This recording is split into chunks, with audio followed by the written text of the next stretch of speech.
Thank you for tuning in to Black History Month Live.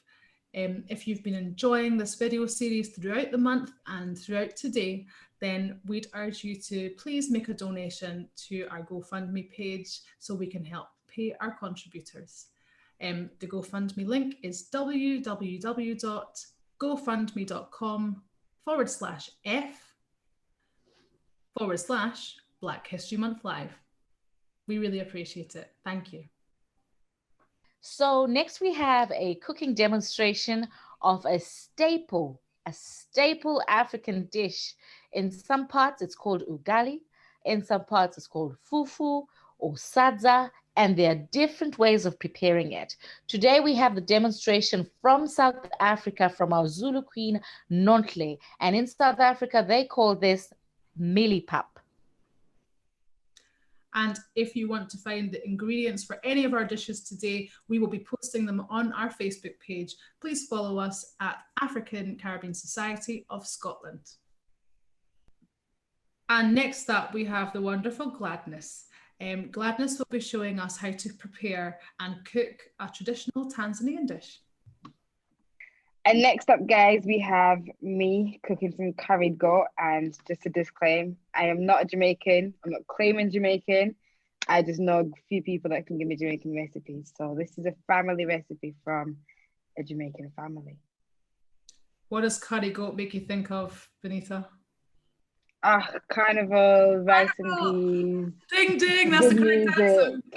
Legit. One of those ones, you know, when you literally like dancing with your tray and you've got like your goat, your rice, your jerk chicken, and like your festival, and you're literally just dancing as you feed yourself. Like, cool vibe. You got the pineapple with the like rum punch and the straw in one hand, and you got your curry goat in the other hand. Like, no stress in life whatsoever.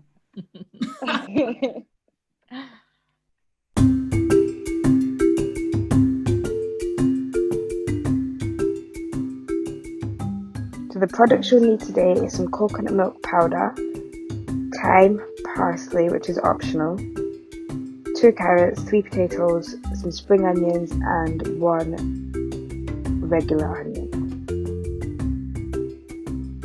I normally weigh my meat by money, so I will normally request a £10 bag of meat.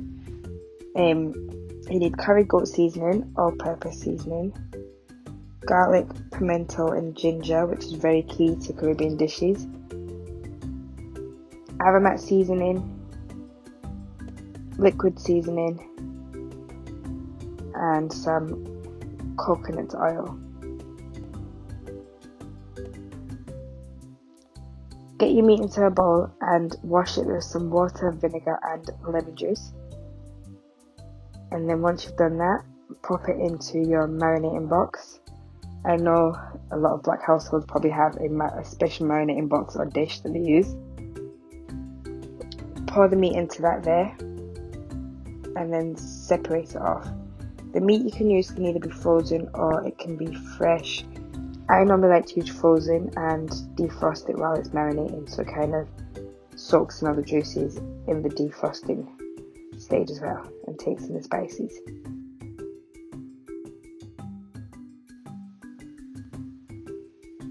So I measure a lot of things by eye, but add 2 tablespoons of all the listed ingredients for seasoning. Bar the curried goat seasoning, you want to add 4 tablespoons of that one.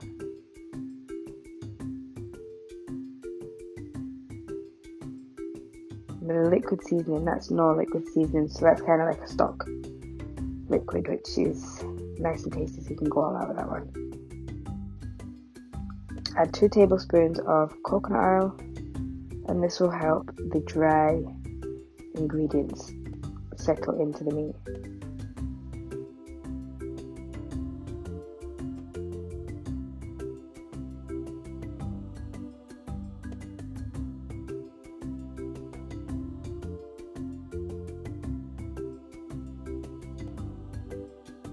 Once you've done this, give it a good shake. Normally I have music on in the kitchen so you can have a little dance, get jiggy with it.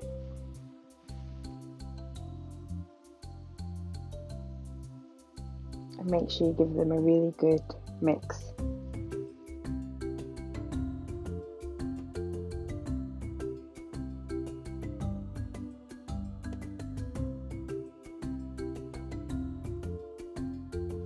sometimes add a little bit of water to the marinating process.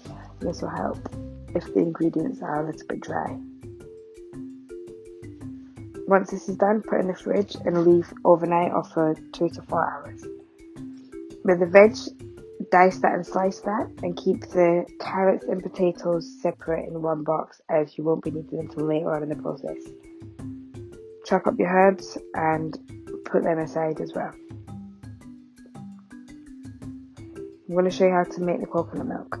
So for this I use boiled water just as it actually cooks the milk through. And then just add around 4 to 6 teaspoons of this, not tablespoons, sorry.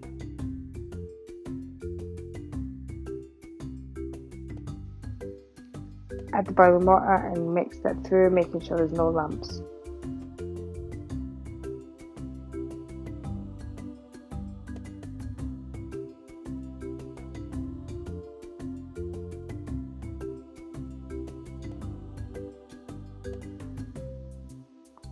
So heat up the pot on a medium-high heat, add 4 tablespoons of vegetable oil, and this will be used for frying and browning the meat as well as frying off the veg. Once the oil is heated up, add the meat and pour it in.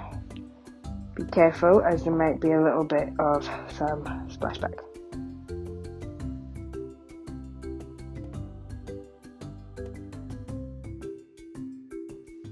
With the extra seasoning left in the box, scrape that off and put it into the pot.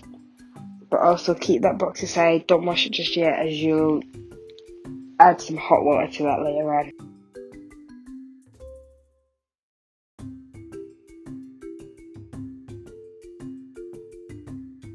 Mix that through and then leave it on the heat just to brown off for roughly 5 to 10 minutes.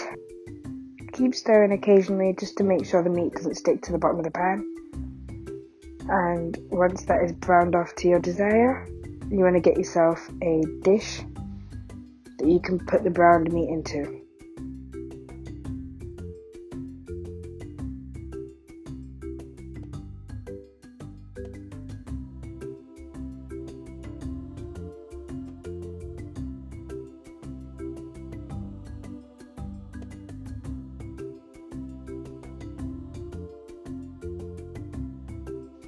Pop the fried meat into a dish and keep that aside, and then start with the onions and get them browned and get them seasoned.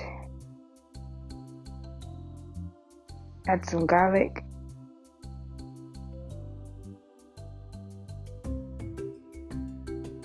add a little bit of water,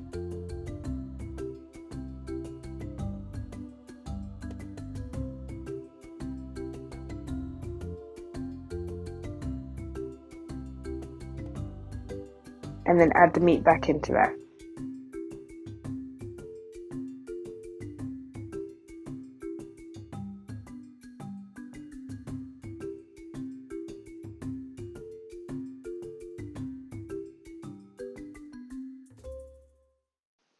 So once you've added the meat and mixed it, add some Jamaican curry powder. I would say around 2 to 3 tablespoons. Mix that up and get that all up in there, and then add some boiled water. Remember, if your meat's been in any of the dishes, put a little bit of boiled water in them just to get the extra marinade and flavour in.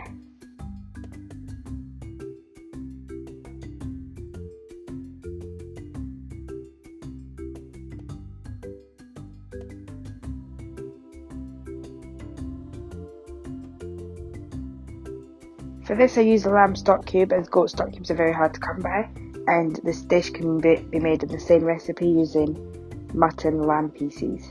Not lamb, it has to be adult mutton.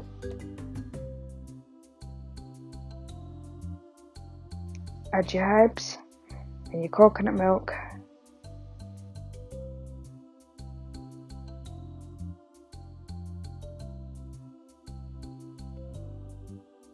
And then cover and leave it on a low heat for 2 to 3 hours, or until the meat is fallen off the bone.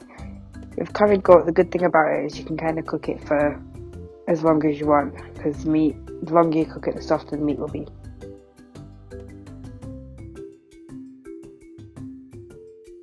Once the meat's been boiling and you think it's almost ready, for the last half an hour, add your potatoes and carrots, and then keep that in the pot until they're soft. Whilst cooking this meal, remember to keep checking on it and stirring regularly.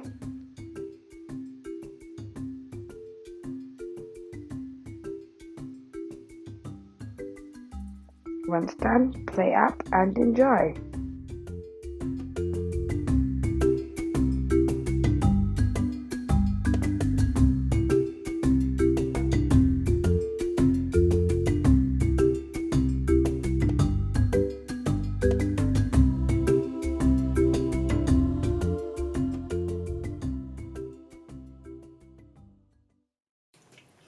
Hello friends, welcome to my Zulu Hut. Nonhle here. Today I am bringing you one of South African staples, maize meal. So maize meal is grounded corn, really dried and grounded. So today I'm making them savory. So it's called Mieliepap. They're called Mieliepap cakes, and these Mieliepap cakes go well with your braai, with your stew, with anything really. You could serve them on their own as well, because the way I did mine today, this is how I would serve them at dinner parties as a starter, you know, when I'm subtly introducing South African dishes to people, so to different palates, and they go down very well. And a lot of people have asked me to bring the recipe to you, so this is why I'm sharing this one with my family. We did have it as our main meal, because when you have 2 or 3 cakes, it's filling enough. And on this occasion, I'm not using bacon the way I would. My secret ingredient is biltong. We were gifted biltong by Finley's, I think it is. I will link the description down below. They are based in Portobello, Edinburgh. So they were lovely. They gifted us the biltong, so we thought we'll buy some more from them and some meat. So this is why we are using biltong today, because biltong can be eaten savory. I know some people just like it as a snack, but you could cook it, you could make it into a main meal instead of a snack, expensive snack for that matter in this country. But so on to the recipe. Now in this pot I have boiling water. It's about a liter of boiling water. If you have the dried stock, this is when you put it. I'm using vegetable because I'm doing the vegan version, vegetarian friendly dish, so it will suit everybody. In there goes my stock. Okay.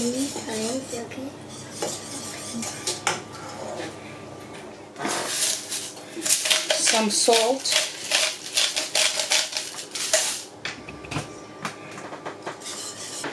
And so I'm going to start trickling in the maize meal. I don't want to overwhelm the pot, because I need it to boil first before we mold it into the consistency of like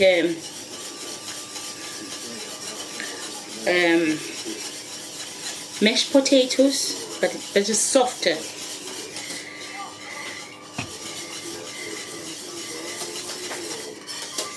So at the moment it looks like it's porridge. I'm going to cover it and simmer it for a few minutes, about 10 or so minutes. So the pot is still bubbling and dangerous like at the moment. So we still drizzle a bit more maize meal and mix it. Whichever way you mix it, it could be this way, but we were taught to do it this way.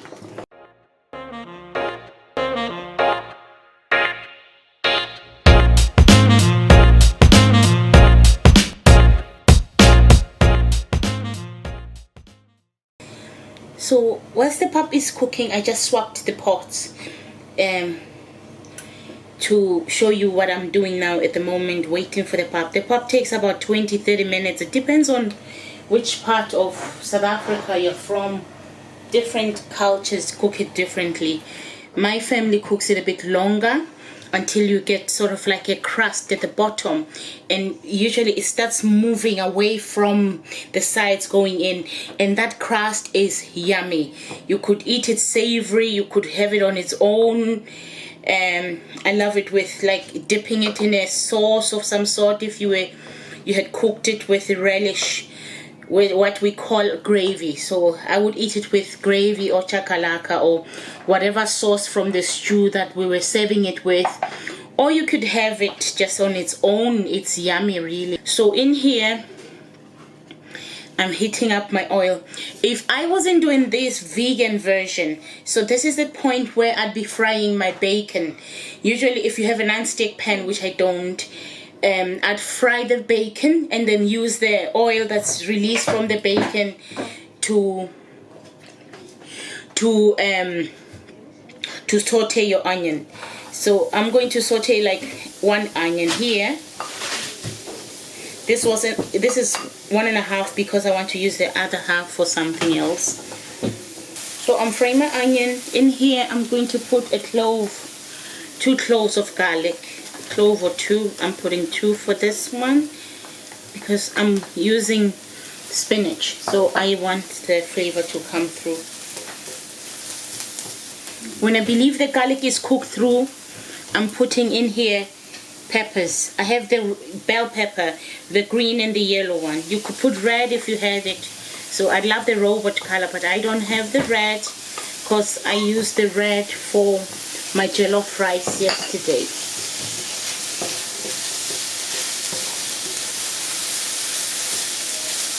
See how beautiful the color is now.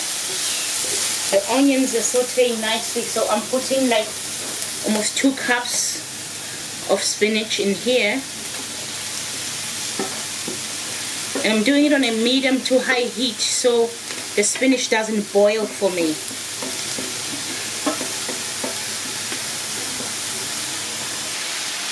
And in here goes like sort of a half cup or a few tablespoons of parsley and coriander for flavor. Season this with a bit of salt. Remember not to put too much salt, and because the pap will have some salt as well. And I'll just crush some black pepper.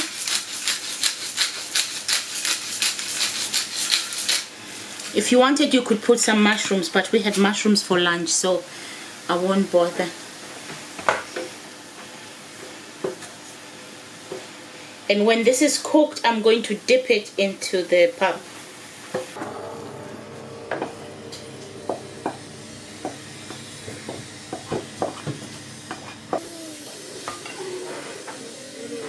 We mix it then.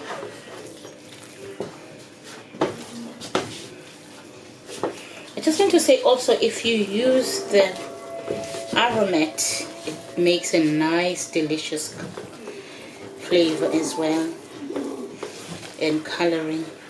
Sometimes I make these cookies to be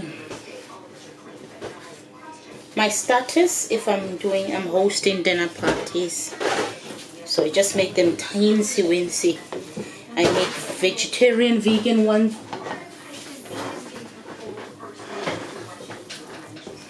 And I make just the normal. And now we're going to dip them out and mold them into our cakes. So in the pan,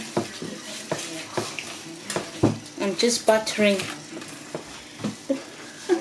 I have some spinach that jump into it. Now it's time to scoop out our pap.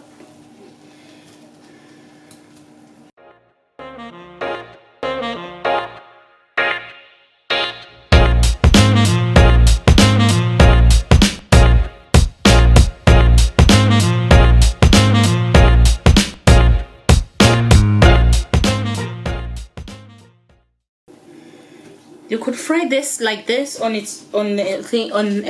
pan like that, in a skillet, and cut it after, just like a cake.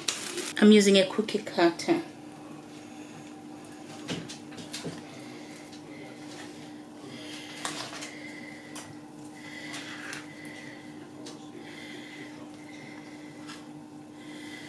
Into there. Mind you, have to wait till this is manageable, but I have hungry babies, so I'm just gonna do this because I need to wash this pan again. That's the pan I'm going to use for frying. And don't be sloppy like me, make sure they are equal parts. So just try and make them to be twins or sisters, not cousins like I'm doing. This is my secret ingredient, South African biltong. So instead of the bacon, I'm putting biltong into ours. I'm just gonna mix it in and proceed to make the cakes as I did the other ones. Firstly, gonna fry the vegan ones, and then I'm gonna do these ones after. But I'm still serving them with similar vegan cream cheese and with a bit of chipotle paste because I don't have harissa, which tastes better for this recipe. So now it's so hard to get some spices that are imported, but we'll get there. Now in the pan, I'm just gonna put a bit of olive oil. And I find that if you use a bit of butter, it just helps with the browning.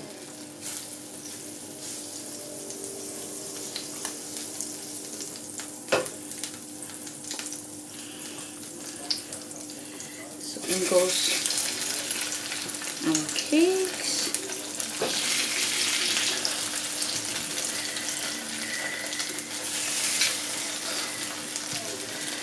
You fry till a bit brown and then you turn them over.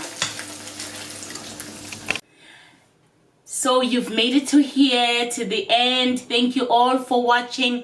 I hope you enjoy it. Please like, share and subscribe. See you on the next one. Bye.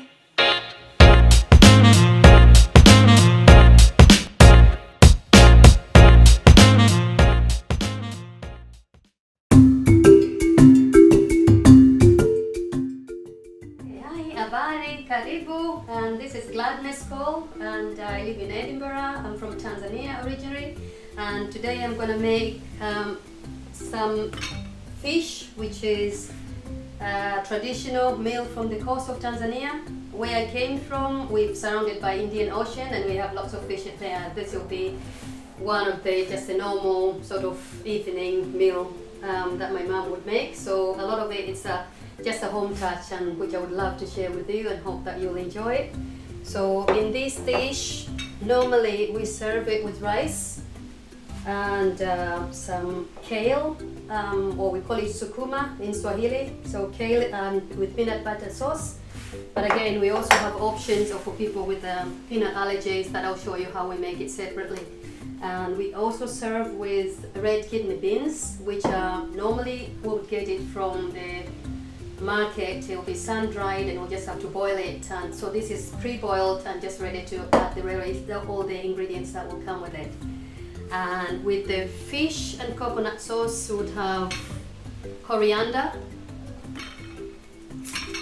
2 large onions, 1 spoon of grated ginger, peas, carrots, and 4 cloves of garlic, and then finish off with coconut cream.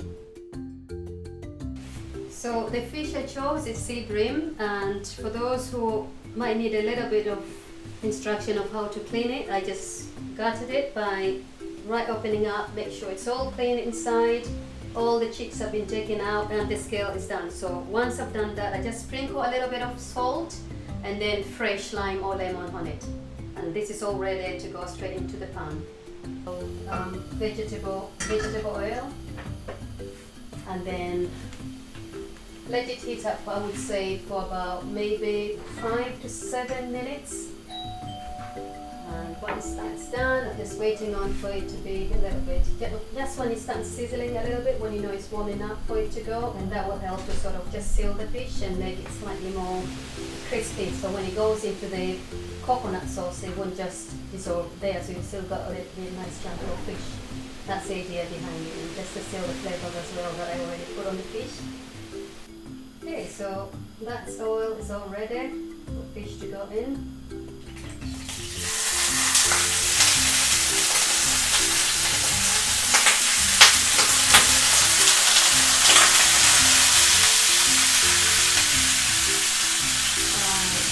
You can cook it, I would say, in about 7-8 minutes on each side, just to get a little bit caramelized, but just that nice crispy crunchy. That's what we're looking for. So goes the next stage after that.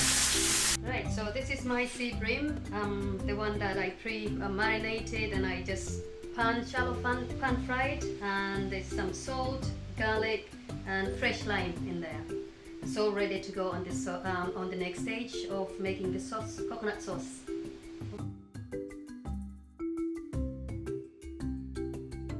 So for the next bit, it's how we actually get the fish into how it is to the coconut sauce. So we would have, I would say, 2 spoons of cooking vegetable oil, and put the cooker on. Wait for the oil to get warm a little bit. So these are all my ingredients that they're going to go on my coconut fish. To start with, I'm starting with 2 large onions that they've pre-chopped. And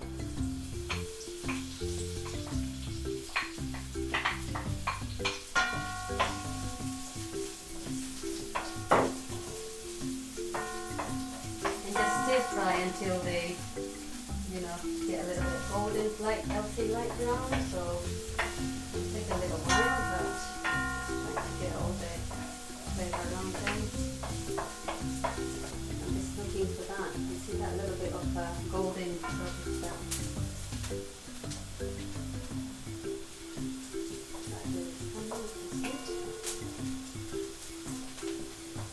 Going to add garlic. So 4 cloves of grated garlic.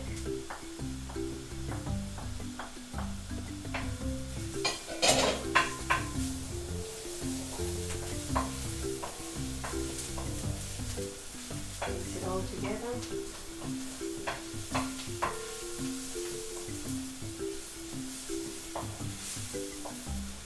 Okay. Next thing I'm going to add is 1 teaspoon of grated ginger.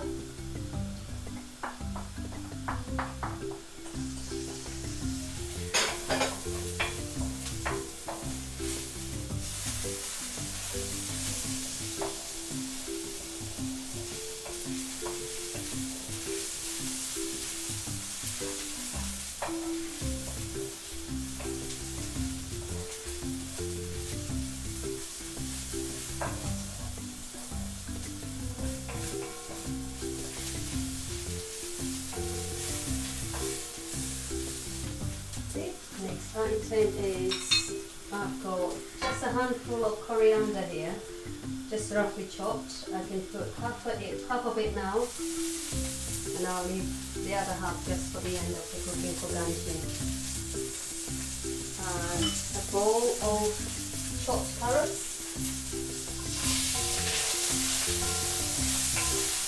Look at all those colours. Amazing. That takes me right back into my childhood. It's just amazing.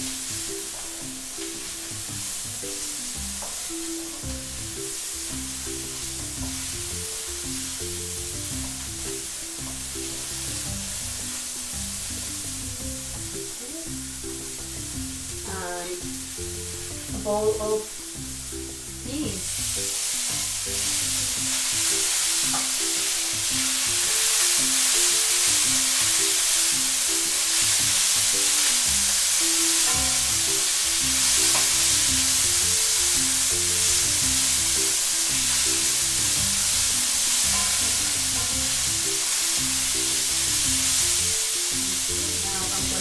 tomatoes.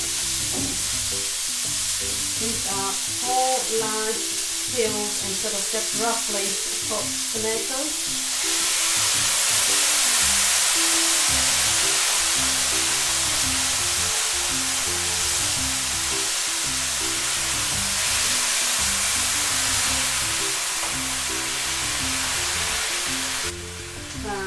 The next is 1.5 teaspoon of salt.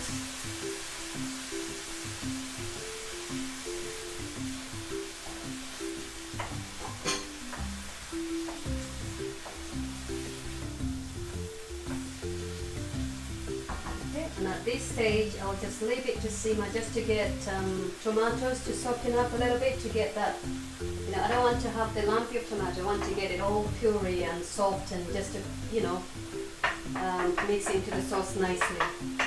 So I'll just put the lid on so that will, before we know, the tomatoes will be cooked, and I'll get back to it in about next 8-10 minutes, I'll say. Yeah. Okay, so I need to use a little bit of lemon for my fish, just half a lemon, that will do. So that's my tomatoes, they're all nicely done. Put it aside. I'm gonna add my fish that I fried earlier on.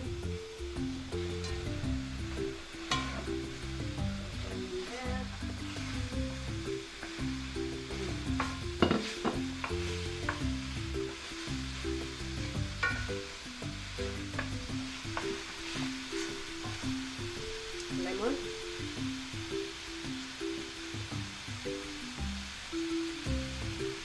Try not to get seeds in there.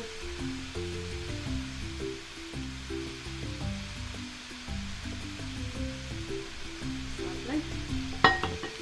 Next thing I'm gonna put this is Scotch bonnet, just for flavour.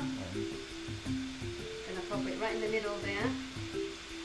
So there is the last important ingredient is 400 mils of coconut cream.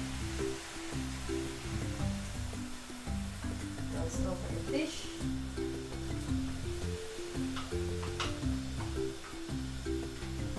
And then just mix a little bit just to get all the flavor.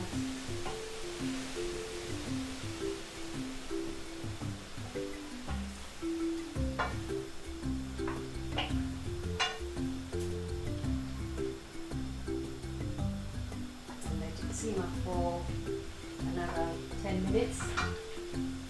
Okay, so that's the fish and coconut sauce from Tanzania. It's all ready. I'm just, you know, all the goodness in there. Hope you enjoy. It's just some, you know, one of the best delicacy from Tanzania. So this is the fish. Now it's done. I'm going to make a side dish to go with it. That would normally we will have it when I'm at home having fish and coconut. I will go with kale with peanut butter and some amazing red kidney beans. So that I'm going to show you how that's made as well. So normally when we make fish and coconut sauce, we would have it with either rice or ugali. But for this occasion, I'm going to make it some rice. And this is kale and blended kale. So when you get it natural, it comes like in these forms, you know, just like roughly chopped kale. And then what I did with it, I just blend it, and that's the texture that came up with it. And in this dish for the kale, I will show you what's the ingredients and what I'm going to make with it. So I will start with kale and peanut butter sauce. Okay, cooker on. 2 tablespoons of cooking oil again, just for the onions. And it's a very, very quick dish. You don't really need much. You don't have to wait for the onions to be brown. So add some onions in there. Oops, sorry.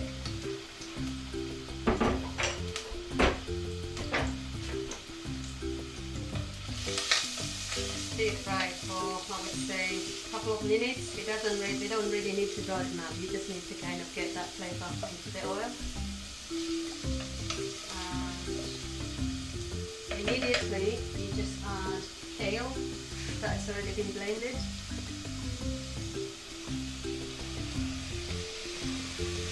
So you need that sort of, you need cooked onions, but not really soft. So you have to have that body feel like sort of crunchy. That adds some extra texture into the kale.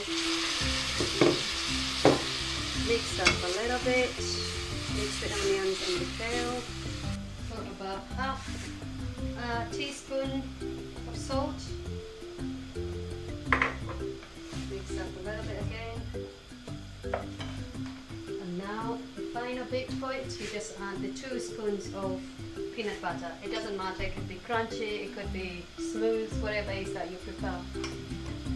So peanut butter in there. 2 large spoons of peanut butter.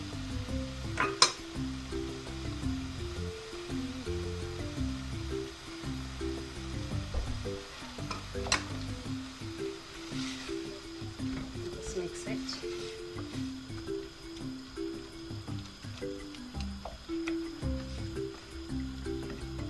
One chopped onion, 2 cloves of garlic. You can add a tiny bit of salt in there. That kind of helps to kind of hold it together. So when you pound it, it doesn't actually jump out.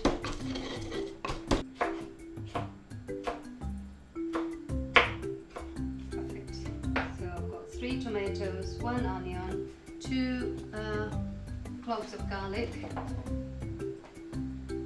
1/4 teaspoon of paprika, curry powder from Tanzania. We call it simbambili. So it's a mixture of herbs and spices all together. So this, yeah. So this will be my main ingredients to go in my red kidney beans. So while I'm waiting for my onions to cook, I'm going to prepare some rice. And how I normally make my rice, I normally I wash all the starches out. So wash it maybe I would say a couple of times. And then I start by putting a little bit of oil. And as soon as it's warm, I'll just put the rice right away. So, and then salt, followed by salt, and stir fry it. So that sort of help it to prevent from being soggy. You know how sometimes when people cook rice, it's becoming really soggy. But if you stir fry in advance, it gives that crispiness. And then when you pour some water over it, it just cooks it really, really nice. So I've got 2 spoons there of oil. And it's been sort of cooking for 2 minutes, so it's nice and warm. And now I'm just getting the rice in, and it's a kilo of rice, and it's been washed twice. Need about a spoon of salt. Stir fry it to mix the spoon and to get mix the salt to get it a little bit. Then cover it for about 5 minutes just to get that crispiness and crunchiness in it. My onions are nice and brown for my red kidney beans. I'm just adding my tomatoes now.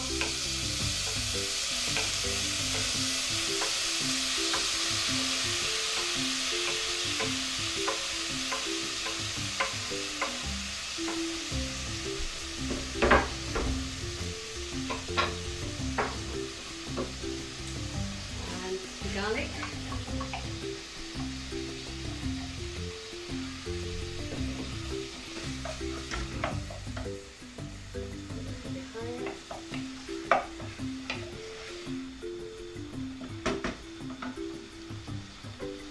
Paprika and a bit of curry.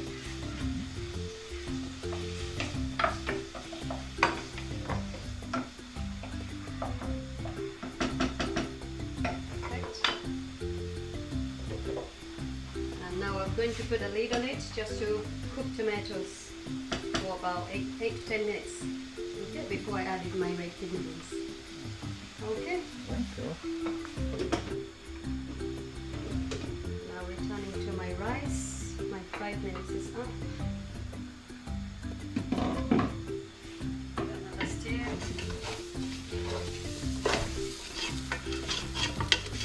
See how it's nice and crispy. It's just all like really crunchy.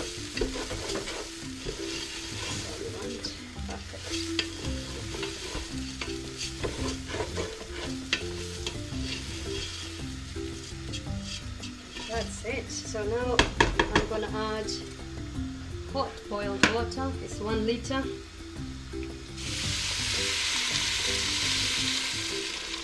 Just enough to cover the rice, and that's it. Mix, give it a little mix again. And put the lid. Let it cook. So I'll leave it in high until the water is completely gone, and then I'll put it in very low for another 5 minutes for it to kind of to get it cooking. So back to the beans.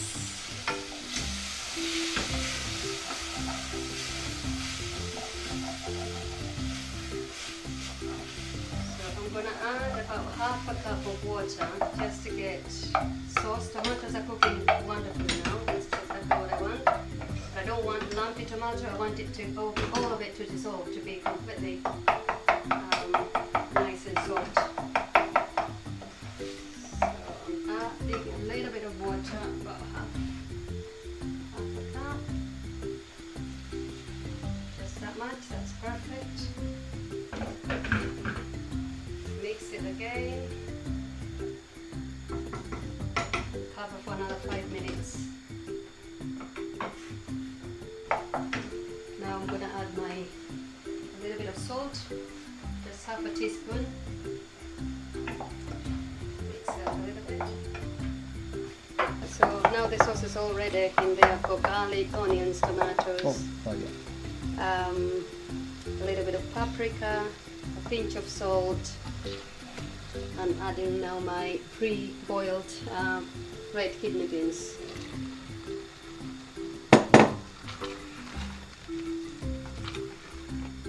Mix it up to get all the flavors together. Cover it with the lid. Again, let it cook for 10 minutes. Okay, so that's the water almost sort of dried out, and you just need to turn one time. Okay, and at this stage, because it's almost dried, you don't want it to be too high because you don't want it to burn. So put the lid back on again and put it right low, that low, just to get it sort of cooking nice and slow without burning it. And I'll give it another 10 minutes. How I was taught when I was very young how to taste, my granny would say just look it by your eyes, but I can't explain it. Another technique, you just need, when you turn it, you obviously have a little bit of rice on your spoon. So how to test if it's cooked? So use your thumb to kind of just press, and if you press it and it sort of stays still like that, you know for sure. You will feel the hard bit in the middle and it's not cooked. But I will show you again later when I turn for the second time. We will taste it together to see when you put your thumb, when you press the rice with your thumb, you shouldn't feel any hard bit in the middle. Good.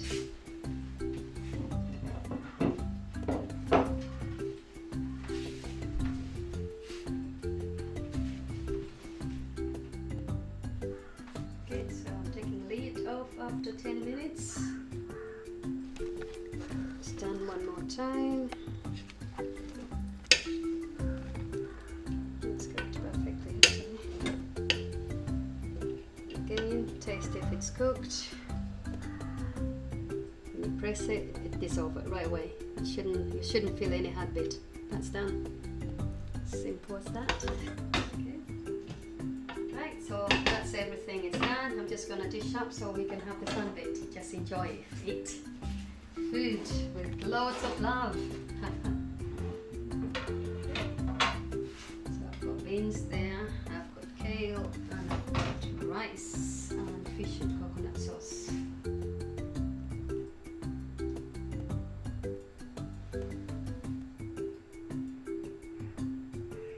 So for presentation, I know it will for sure taste absolutely delicious, but I like it to look good as well. So I normally use just a normal cup.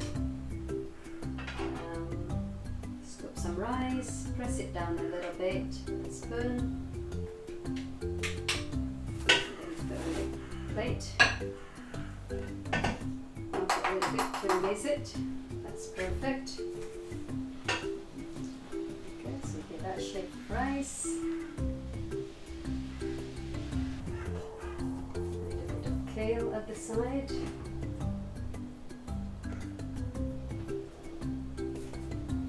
Get a taste of everything.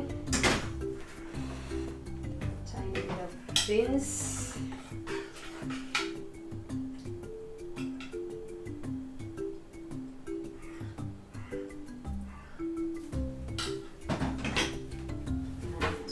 That fish in coconut sauce. Got the fish in there.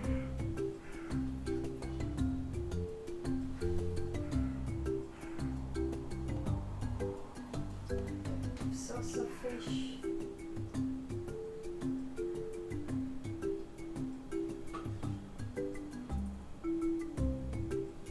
And for those who love chili, and I'm going to just throw scotch bonnet in there. Beans, it looks like it's not enough there. That's it.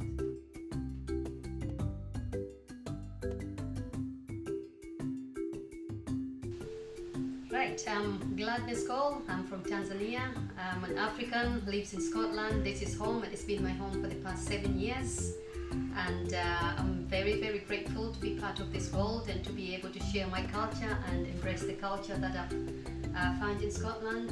And this will be the typical dish that I would have in my home in Tanzania, and I'm just glad to share in my home in Scotland. I hope you enjoy it. Thank you.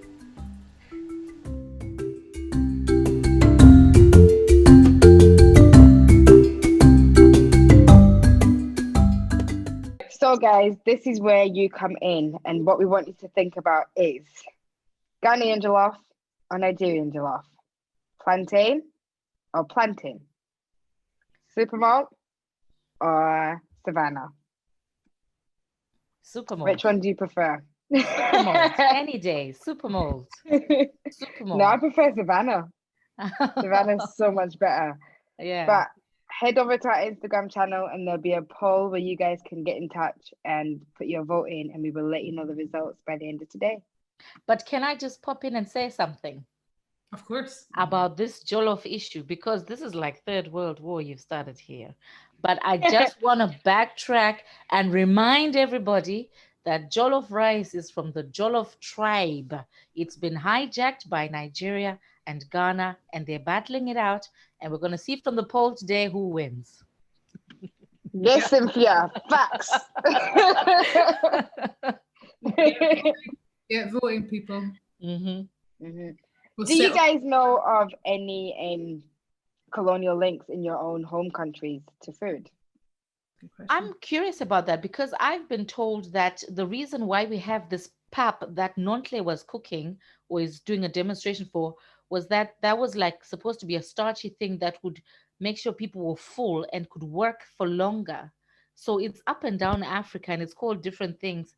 And I wonder what we ate before the pap, before the sadza or the ugali, because I'm told that the colonizers kind of brought that food for us to eat and be full with very little. It's such a heavy meal, it's so stodgy, and it costs next to nothing, but you are able to work and be very productive on it. So it's something I've heard. I don't have facts on it, but I'm curious to know what we did before this came about. So if anybody knows, drop us a message. We want to learn. Drop us a message. Any historians out there? I think it's so funny how that they would have bought it in to make us work, but everyone that eats those foods, the sleep you get afterwards is dynamite. Like sometimes I'm, when you're traveling on a long journey, I'm like, I'm gonna have a galley because I want to sleep. Like, no one wake me up. Knocks you out. Yep. It's such a divine sleep. What about you, Naledi? Where's your background, and what foods do you kind of think, like, do you know of or anything? So just to tell you about my background, my mum is half English, half Scottish. There's some Irish in there as well. And she was born in India, and she grew up in India till she was 17. And then she came to the UK. So that's my mum's side. And then my dad's side, he left South Africa in the 70s, I believe, and he grew up in apartheid. So, you know, everything's a little bit displaced in my family. Everyone's, you know, international, you know, moved. So a lot of traditions got lost, you know. But the good thing is you can claim so much more than I can. You know, I can only claim Sadza from Zimbabwe, but you could, if you wanted to, pick a bit of this, pick a bit of this, a bit of the Irish potato, a bit of the Cook sisters from South Africa, you know, the Stovies in there. I don't know what you'd claim from England, but you know, you could have quite a little variety going on there. You know what? I love a baked potato. I absolutely love a baked potato with whatever filling, but I like to have a spicy filling. So, you know. Oh, that's India coming through. There's the India coming through. Then I think the most English thing about me is the fact that I drink tea like it's going out of fashion. Oh, that is, yeah. One of them, like, anything happens, you're a cup of tea, yeah. Never say no to a cup of tea. I don't think I've ever said no to a cup of tea. It's always tea time. True. For me, I'm from Rwanda, so we are very Central East Africa, and in my country we have quite a big Asian influence. And I don't know how, even though we were colonized by the Belgians, but we have a lot of Asian type foods. So we have like palau rice, chapati, samosas, and a lot of curries and stuff like that. So that could be our somewhat colonial link that we have there. And even with like the Caribbean food, Caribbean used to be called the West Indies, and it still is commonly known as that. So a lot of their curries and their rice and peas actually comes from Africa, in a sense of like a one pot thing that we all have. But a lot of their curries and stews and stuff like that kind of come from a mix of all the cultures that kind of ended up on the Caribbean shores. How have you guys found it taking food into the workplace or giving your kids packed lunches? That's an interesting question. I always really annoyed by this question. Not that you've asked it, but the things that happen. The reason for that is that because of my, you know, mum being sort of culturally Indian or brought up in India, and then my dad's been South African, and you know, we didn't eat a lot of British food. So people be like, "What's that?" When you were in school and you packed lunch, and you'd be like, "Oh, you know, it's whatever. It's curry or it's what, you know." Well, with me, I think some of my dishes are just too special to be taken to work. I enjoy them in the comfort of my home. I enjoy the aroma. I eat in peace without answering questions, you know, that kind of thing. So yeah, I like my food very spicy. Nice. And you know, when I'm about to eat, I don't want an interview before I eat. I want to eat. So yeah, so there's things I eat in public, and there's things I eat at home. I want to invite round to yours for dinner. I'm like, what's she making? The workplace I had was amazing, and I was at the Shakti Women's Aid, and I think because everyone was so, like, we had so many different cultures and everything like that, we used to have like a lunch together that we'd all bring in a dish from like the night before from our leftovers. So like it would just be a nice aroma of like curries to lentils to rices, and yeah, it was possibly the best place to be in, because it was a case of like, oh, I'm excited to see what you've got, not in the sense of, well, what's that? And you know, food's a celebration, so it's really it's a massive part of any culture, and it's to be shared, right? So oh yeah, definitely. We're going to show some music videos now, from some up and coming artists from Scotland right here. And we have, first up we have Maakhe, and then second we have Reid, and they've produced some amazing music and some great videos to boot, with some Scottish scenery in there as well. No, I don't wanna be beautiful. I would rather be something else, long as I'm sure I'm still myself. Cold is a world where you have no word, based on nothing and nothing more than the people's shallow words. I wish I could fly away from my troubles on this plane. Nothing here for me to stay for.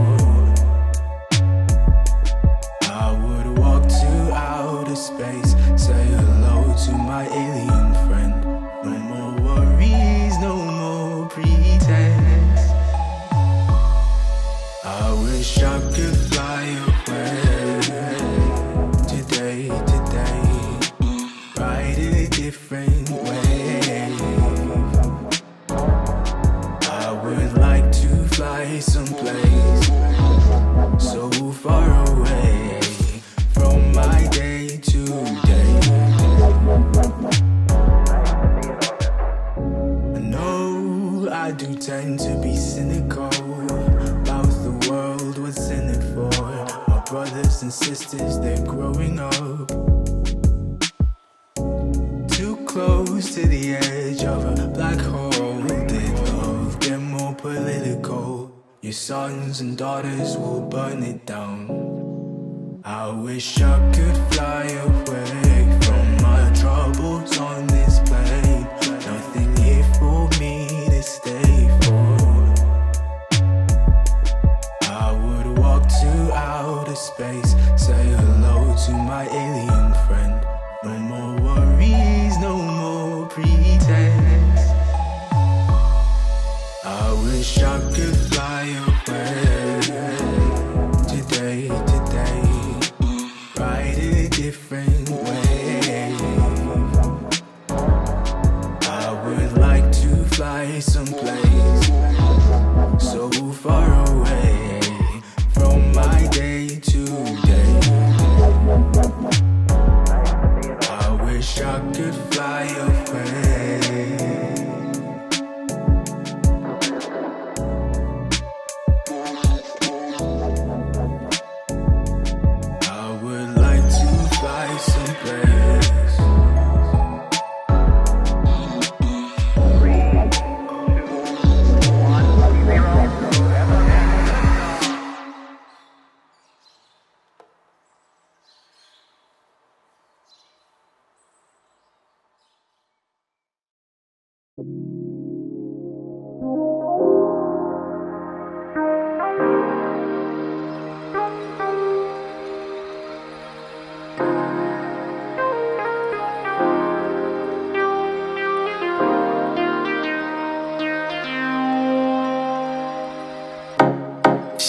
She's out of my life.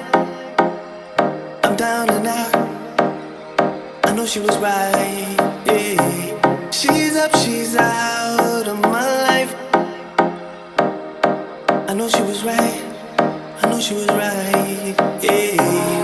I'm here on my own again, thinking about you. Yeah.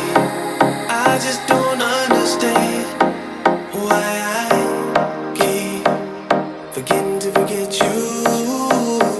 I didn't wanna let you slip away. Can't remember why we fell apart, babe. Do I ever cross your mind? Do I ever cross your mind? Anytime. Do I ever cross your mind? Anytime. Do I ever cross your mind? Do I ever cross your mind?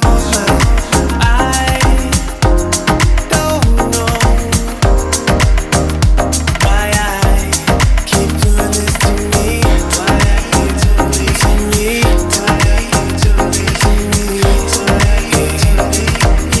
Why I keep doing this to me. I'm here on my own again, thinking about you. I just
And so our next guest is Niyi Oludipe. You may have seen him featured in the Business Week with his wife Elizabeth Oludipe. They are the owners of Shepha Properties. Today, though, Niyi is not talking about properties, but he's letting us in and letting us know more about his life, how he came here, his career, and he's got some inspirational words for you too.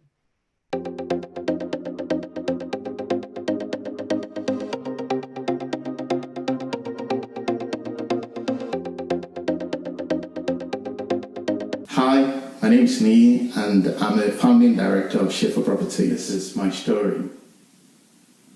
I was born and bred in Ibadan in Nigeria. My dad was a banker and a pastor, and my mom was a head teacher. I did a first degree in economics at the University of Ibadan, and after that I moved to Lagos for mandatory national youth service. In Lagos, I started my banking career and worked for banks like Access Bank and Guarantee Trust Bank. And in 2007, in my pursuit for a global financial career, I came to the UK for a master's degree in international finance.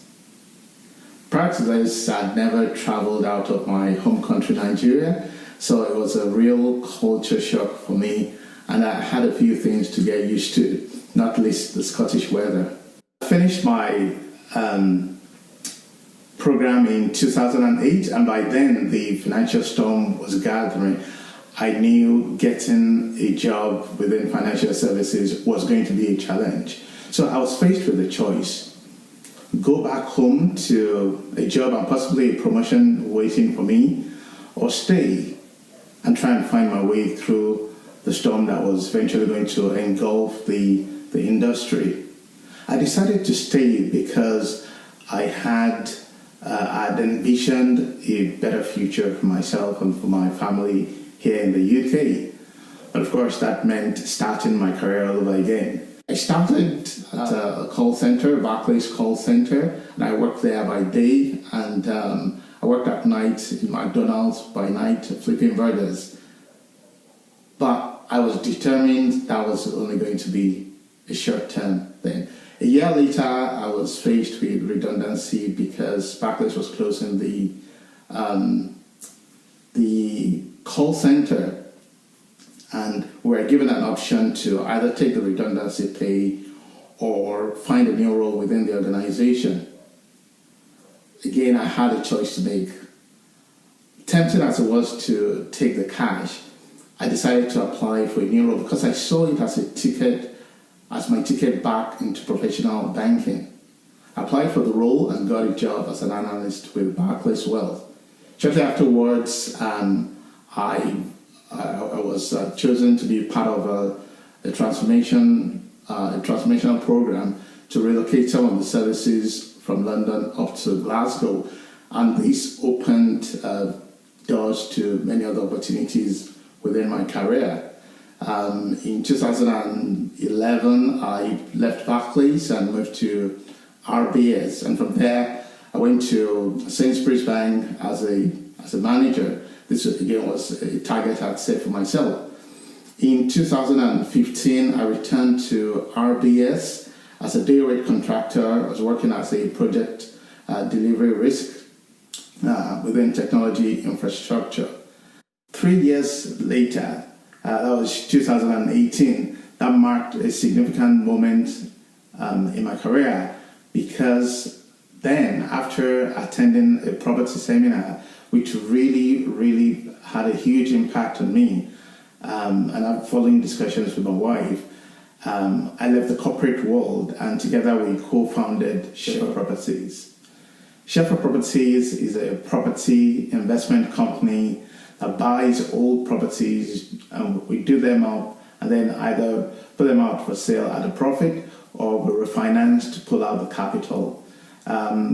Within the last few years of operation, about 2.5 years now, we've completed nearly a dozen projects in excess of £1 million, and this has been financed largely by both commercial and private lending.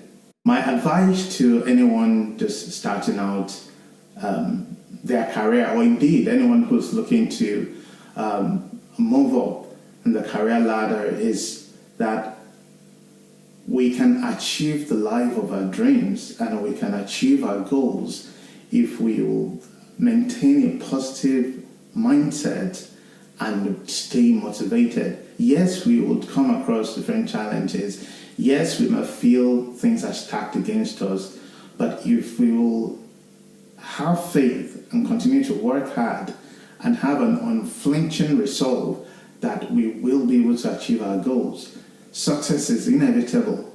I remember when I was looking to get the position of a manager, a recruiter told me that, well, I wasn't qualified, but I went on and got it anyway. That was his opinion and he was entitled to one, but it didn't make much difference to me. There was another instance where I was aiming for a particular salary level, and a recruiter told me point blank that I couldn't get such a salary, but I went on to get it anyway. I've been here in the UK now for about 13 years, and the fundamental lesson I've learned is that we can live the life of our dreams. We can achieve our goals if we will have faith, believe in ourselves, and put in the hard work, acquire the right information, and get knowledge. Nothing shall be impossible for us. And that's my advice to anyone.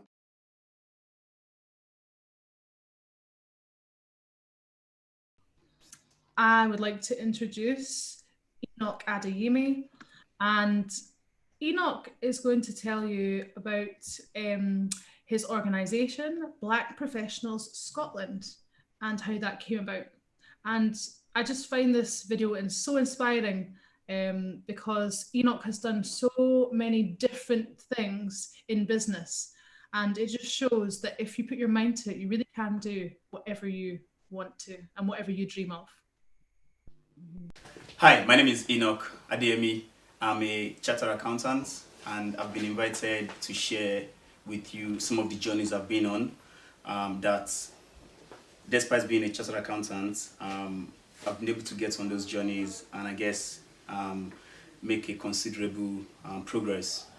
So essentially, just to give you a bit of background about myself, I'm originally from Nigeria, and I've been living in Edinburgh since 2007, so that's 13 years. So I came to Edinburgh after I finished my master's, and I was fortunate enough to get on a graduate program, and that was how I started my accounting career. So I was fortunate to get on the program. I was on the program for about 3 years, and from there I became qualified as a chartered accountant. And since qualifying, even though I'm still working in that field, I've been able to step out over the last few years and come up with some different ideas, some charitable, some commercial, and these ideas have nothing to do with what I trained in. So essentially what I'm trying to encourage, or what this video is about, is to encourage you not to be limited by what you train for at the university or in college. So just keep an open mind as you go on in life. Ensure when you see an opportunity or you see a problem that needs to be fixed and you think, oh, you know what, I think I can do this, or you think, why is no one doing this? Then maybe you should consider doing it. Don't think, oh, I didn't train for that, I can't do that. I didn't study social media, so I can't do anything in social media. So just always keep an open mind as you go through life, because opportunities will come your way which you've not trained for, but which for one reason or the other you were at that place and you're probably the right person to solve that problem. So I think around 2010, 2011, I was thinking of an idea where I could do something to say support Black professionals and Black students in the city of Edinburgh, because when I finished at the university, I struggled. It was a lot of work, a lot of just personal drive and push to get into into work. Essentially, I had a lot of things working against me, but I kept on pushing, and eventually I was fortunate enough to get, as I said, into a graduate program. But after getting that and moving on in life, it's always stayed with me to almost do something to make sure, or maybe not make sure, to see if maybe younger generations coming into work don't have to go through, or younger generation of black ethnic minorities coming into work don't have to go through some of the challenges I went through. So that's always been with me since 2010, and I didn't know what exactly I could do. So it stayed with me, and then I think around 2016, I decided to start what is now known as Black Professional Scotland. So I started it then as Edinburgh Black Professionals, and essentially what I thought of doing was I'll just run events. So again, I'm not an expert in running events, I'm not an expert in bringing people together, but this was something I was passionate about. So I thought I'll run events, I'll run it with my own money because I'm so passionate about it, and I was hoping eventually it will take off, have a life of its own and run itself. And that was what I did. I started the first EBP event back in 2016, and we were fortunate, and it was successful. I think we had about 50 people attend. I ran it, I sponsored it with partly my own money, and fortunately for me, and something you need to learn in life again is sometimes you just need to start. So once you start it, things will just start taking, things will sort themselves out. This is what I believe. Because once I started it, I put some of my money in it to cover some of the cost. And from speaking to people and coming up with ideas, one of the local grocers in Edinburgh, HM Foods, I spoke to the founder then, and he was very excited about the idea, and he said his company was going to part sponsor the event, and that was how it took off, essentially. So the plan was not concrete when I started it, but I just started. So that's one thing you need to take away. The first thing is, sometimes you just need to start. If you sit and plan and analyze, you could be doing that for the next 10 years, but sometimes you need to get to that point where you think, you know what, I think I've got enough information and enough drive to just start this, so just go for it. So started it, and here we are now 4 years on. It's now Black Professional Scotland. We are, and I'm not the only one running it anymore. We are now a team of 5, solid, enthusiastic, passionate people, and we're breaking grounds, and we've gone from being Edinburgh Black Professionals to Black Professional Scotland. So if you have something in mind, even though it's not in your field, and you're passionate about it, it could be commercial, it could be charitable. Black Professional Scotland in this case was a charitable cause. Just start it. Don't think, why is no one doing it? You do it. You could be the person. That's why it's on your mind. So started out back in 2016, and then that has been running. And the second idea that then came was I'm Nigerian, as I said at the beginning. And I noticed that whenever we go home, or whenever I go home with my family or whatnot, I generally don't enjoy the trip from a tourist point of view. We go see the aunties, the uncles, and everyone, but then I don't actually enjoy going back home from a sightseeing point of view. And I'm quite an adventurous guy. So I know of this site called visitscotland.com, and I use the website sometimes when I'm planning trips within Scotland, and then something just struck me that if these guys have so much, Scotland is a very small country. If they have so much to offer from a tourism point of view, there is no way they can have more than Nigeria, because Nigeria is it's a massive country. It's got a lot of cultures. It's got lots of landmarks. It's got lots of historic sites. And that sort of gave birth to the second idea. Myself and my friends, and we've always sort of challenged ourselves that, if anybody has ideas, share it. And if we think is worth it, let's run with it. So I'm now into tourism. As I said, I'm an accountant. And I shared the idea with my guys. And we thought, what? Let's start something. Let's showcase the beauty of Nigeria. There's no one currently. At that point, back in 2017, there was no one doing that. So we thought, let's show people the beautiful things Nigeria has to offer. And we thought, what's the best way to start it? We decided to go down the Instagram route, because Instagram is very pictorial. If you're trying to showcase the beauty of a place, I think Instagram does it more than any other platform. So at that point, I was not an Instagram expert. My guys, my friends, none of us were Instagram experts, but we learn very quickly. So number two, you don't have to be an expert to go into a field. If you're passionate about it and you're willing to, to do the work, you can essentially do anything you put your mind to. So we went into it back in 2017, started the Instagram page, started, digging out content, pictures and videos of beautiful places in Nigeria, sharing it on Instagram, and then our platform just grew. So that was back in 2017. As I speak to you now in 2020, we have about 45,000 followers, and that is growing every day. And the brand is called Visit Nigeria now, popularly known as VNN, and it's now the premier tourism premier domestic tourism platform in Nigeria. So anyone thinking of exploring Nigeria, seeing beautiful places in Nigeria, we are the ones they come to. How did we get there? So as I said, started on Instagram, posting beautiful places, and then essentially we thought, let's build a website, almost like a hub where you can find all the beautiful places to visit in Nigeria. Let's have that in almost a one-stop shop. Let's speak to all the tour guides across the country. Let's have them on our website. So folks can, basically, if you're thinking of exploring Nigeria, visiting places, moving around Nigeria, our website will almost be the number one place to visit to find all the information you need.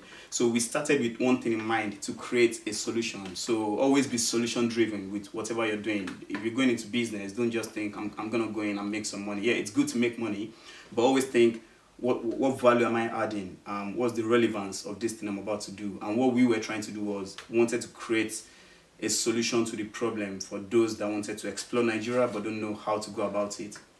And that was how I started VNN. So Instagram, it took us a year because myself and my friends are based out here in Edinburgh, and we're trying to build a business in Nigeria. So it took us a year to get all the information we need, all the pictures and videos, information, the tour guides and whatnot. So there was a lot of phone calls, WhatsApp messaging, and just a lot of hard work. Working late into the night, gathering information for all the 36 states in Nigeria was a lot of work. And then again, something I would tell you is no knowledge is wasted.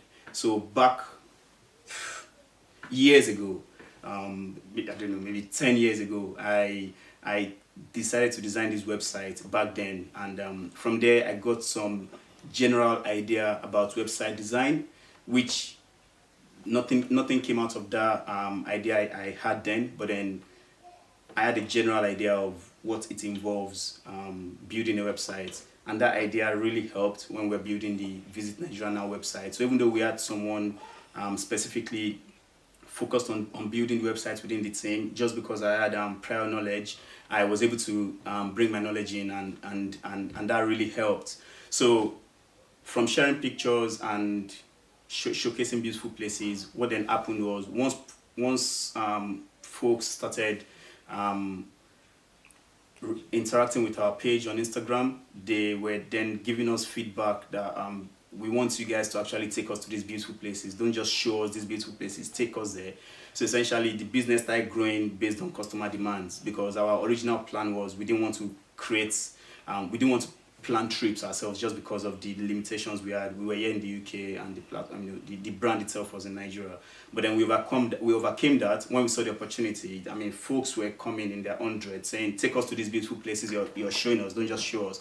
And from there we started planning our tours. And so we started planning tours back in just last year. Our first tour was in February 2019, and we've never looked back since then. So I guess one thing to learn from that is just never limit yourself. So if you see an opportunity, the opportunity came when customers were coming to us, or prospective customers were coming to us to say, take us to these places. We could have shut it down and said, no, we're not doing that. That was not our plan. But we saw the opportunity and we latched onto it.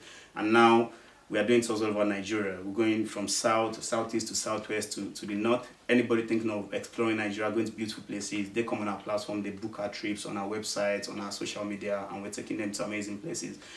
So that's the Visit Nigeria Now story. The third one I'll share with you is the idea I came up with recently, again, an e-commerce idea, and that was born from the George Floyd incident. So the brand is called Bagafa.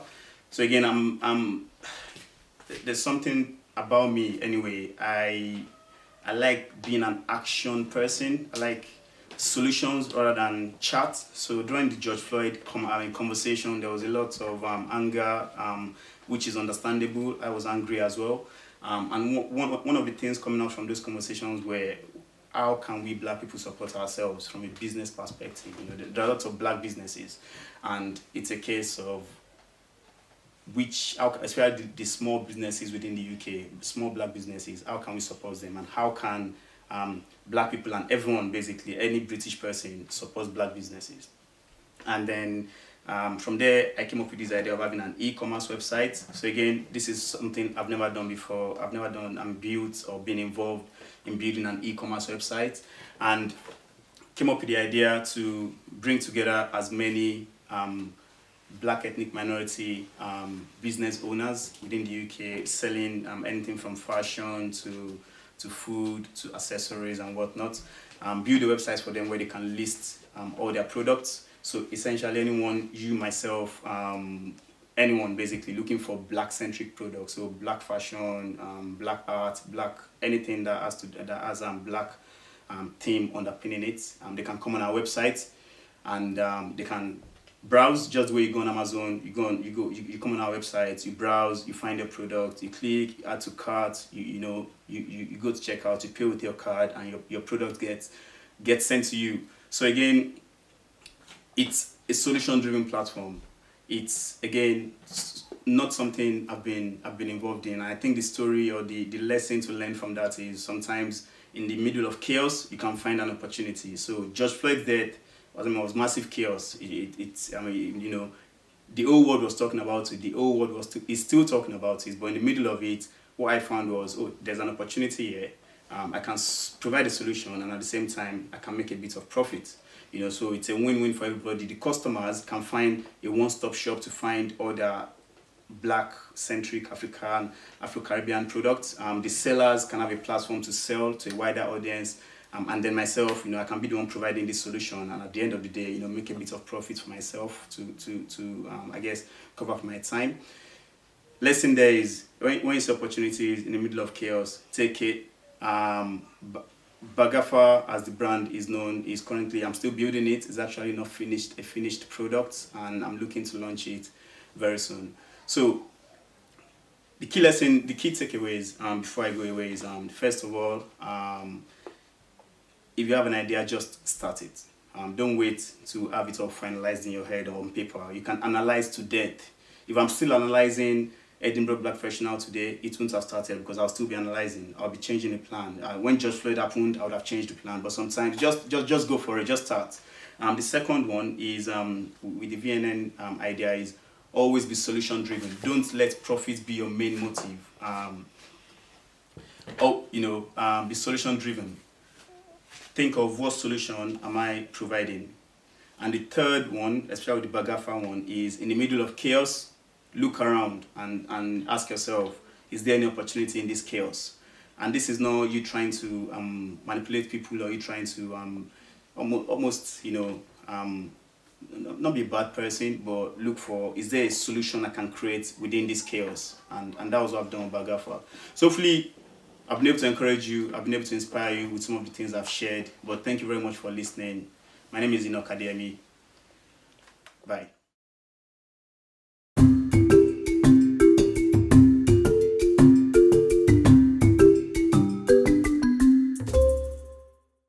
We're not going anywhere. The next section can be found on YouTube or Facebook, depending on where you're watching, and will be premiered right now.